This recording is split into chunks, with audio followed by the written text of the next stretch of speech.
Thank you very much, Kerry. Hello, everyone. I'm Philip Morgan from the University of Newcastle. Thrilled to be able to present some preliminary findings from our really important project about exploring how we can keep teenage girls in sport. Such an important area because we all know the holistic benefits of sport, but girls are dropping out. They face unique barriers, and we need to really explore some really contemporary solutions, particularly given the mental health issues of girls that are at an all-time high. So today's presentation will briefly overview what we did and what we found, but also hopefully have some implications for some future work in this space that we'll be leading, but also might spark some ideas for the state sporting sector. Um, the first stage of this research was looking at all the big reviews that have studied what impacts on girls' participation. And using the socio-ecological model, which Kerry spoke about, you can see there are barriers at the intrapersonal, interpersonal, and at a structural level. So some of you may look at these and think, well, none of that is really new. Two things out of that, though, is that those in red came across consistently as really big barriers and things we need to be innovative in targeting. And the thing that has changed the most is the lives of children and teenage, particularly for teenage girls with screens and phones and social media. So this has really made it complex and complicated because, as you can see, for many of these barriers, these phones has put these barriers on steroids. So if fear of judgment was a barrier, if body image concern was a barrier, if low perceived competence is a barrier, then the phone has been shown to impact really negatively on those things. So complex and interrelated issues, but these are just some of the target points. When we spoke to the parents about barriers for the girls' participation, their biggest concern for both mums and dads, with daylight second, was social media. So we're talking about sport, but they couldn't disentangle this impact it's having on all aspects of their lives, their well-being, their participation. So many issues with that impacting on their mental health, their behaviours, their confidence. So that was a really big concern. When we spoke specifically about barriers, for many of the fathers, it was about, well, they just didn't feel they had the ability. You know, they'd missed the boat in sport and it was too late to catch up. They had other priorities. And the mums really carried a lot of the mental load and logistics for the teenage girls. And for the mums, it was this mix of intrapersonal, interpersonal, and sort of structural issues. But it was really this interpersonal that was an issue. Their social group, the coaches, and the teachers that were really impactful. And that kind of emerged as a theme in the reviews as well, that the interpersonal seemed to be these key stakeholders, coaches, teachers, and parents having a huge impact. For this particular project, as part of the Play Away strategy, it was initially titled the Adolescent Girl Empowerment Project. So it was a bit of a teaser to where we're at with that. That's not quite where it's landed because that focus on the interpersonal has meant that we've found the key to change is to educate and empower the adults and allies that are around those girls. So rather than seeing drop out of sport is about, oh, girls aren't motivated, girls aren't interested, it's actually about the systems and environments and adult behaviors that subtly but very powerfully push them out. And so they leave sport because it stops feeling safe, fair, fun, and it's just not worth the effort. So when we spoke to the teenage girls, one interesting, really strong theme that emerged was this impact of boys, their experience, which was mostly negative, a lot at school, but also in community sport. And you can see there just some of the ways that they experience and some of the quotes that they're hearing, how competitive, they harass, the gendered stereotyping, and really feeling excluded and feeling judged as a major issue. And to be honest, their suggestions were pretty simple. You know, can you just be respectful and perhaps pass me the ball?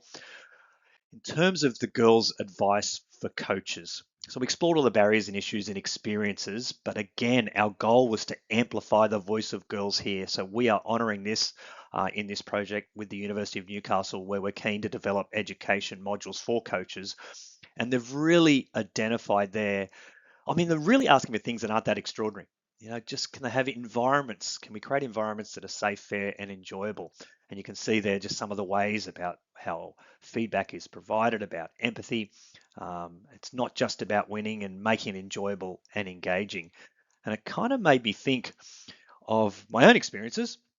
Um, and that's little Phil and Coach Bill, head redacted, because he was quite an abusive coach, actually. I just remember he yelled and screamed and Xbox and pass here and pass there and tough love and got told you were useless. And the really interesting thing, I still loved soccer. And it kind of dawned on me later in life that I used to arrive to school early to play soccer with my mates before school. We'd rush out at recess and lunch to play soccer. And then invariably after school, I'd get with whoever was in the street to play games of soccer or footy or touch footy or whatever, and realized that an hour a week training session with Coach Bill was about 5% of my soccer experience. So I loved it and was connected, and I could probably sort of tolerate that. But for many girls who are marginalized in many settings at school and in the community, that their experience of a sport with a bad coach could be 100% of their experience of that sport. So they may not necessarily hate the sport, but they think they do because that's their only experience. So it really means that this impact of coaches on girls and teenage girls is really impactful because it represents a huge percent of their time in playing the sport. In terms of a summary of the sort of things that they're speaking about for coaches and teachers, and there's a lot in this, but I'll just briefly touch on it. If the girls and the research evidence were able to wave a wand to fix the problem of poor quality coaching and poor quality teaching in schools, they'd want less crankiness, more positivity and empathy, less yelling and more freedom and empowerment, less judgment, more connection and belonging, less talk, more action, less explicit instruction, more autonomy and questioning, less drills and lines and more skills emerging from small-sided games, and less boredom and more fun. So our job is to take that research evidence and the voice of the girls and turn them into practical tips for coaches and teachers in this instance. And however that looks and feels, we'll be working that out this year. But we've kind of put them into these buckets where there's some non-negotiable things. If you are coaching kids, particularly teenage girls, you are not to say or do this, right? You must do this. So they're the non-negotiables. Then there's some low-hanging fruit, really easy things that you can simply switch. You've been doing this. This is just a way you can switch this out. It's really easy. And then there's a bonus category. If you really want to enhance performance and connection, here are some things that require a bit more effort. And that's how we plan to be able to position these specific coaching practices and teaching practices. And what I've found is a lot of resources around the world that talk about optimal strategies to coach women and girls are pretty vague and generic. So if you look at some of them, that's just some examples. You're about to coach some teenage girls, and a strategy is to celebrate diversity and difference in your team, or build trust by sharing care for participants, or keep sustaining their interest. They're not as tangible or practical. So we want to take some of these broad recommendations to really help and have these breakthrough moments. So where we are at the moment with that project is we have, from all of that work, and that's just a brief synopsis, these guiding principles which we'll bring to life. So these are the key words for working with teenage girls. Empathy. We need to be empathetic and understand their lives and what they're going through and what their challenges are unique to teenage girls. Safety, like psychological safety and supportive environments, is not a nice to have, it's a participation prerequisite. Engagement, we need to think of ways where we can help girls get better at the sport. So the quality coaching, so improvement is really important, but also to make it fun. I mean, it's fun to have fun, but you have to know how to be able to make it fun. And finally, belonging, like the social environment is a primary driver of participation for girls. High quality coach athlete relationships are the cornerstone. So how can we bring that to life? So it's more when girls feel understood, safe, engaged and connected in sport, they stay. So they're broad guiding principles. And again, our goal in this next phase of this project will be to come up with modules around those themes and have specific coaching tips from the volunteer coach all the way from grassroots to elite that are universal but can be applied in a really practical and evidence-based way. So having said all that, for those thinking of working in this area, here are just some ideas. We had a brainstorm within our group and we'll be working on some of this year, but clearly key stakeholders, coaches and parents need evidence-based education, support, and mentoring. that's unique to teenage girls. And there's a lot in this. So I know there's coach education, I know there's parent information nights, but we really need to be hitting those key areas that the girls spoke about. And there can be sports specific elements to that. So that's clearly we've got to do better with aspects of education and support for girls, but unique to teenage girls and unique to different settings. We also need to be thinking of flexible and innovative participation models in safe environments. So lots of different ideas there where girls may have a say in it, bringing a friend, second chance, can we re-engage? We really need to target the right coaches for these different initiatives. They can be female led, don't give up on later adolescence, think about other different pathways and sampling of different sports. There's a piece where we still need to empower girls through ownership, skills, and voice. So we've heard about different advisory committees. They can be paid consultants, but their feedback matters.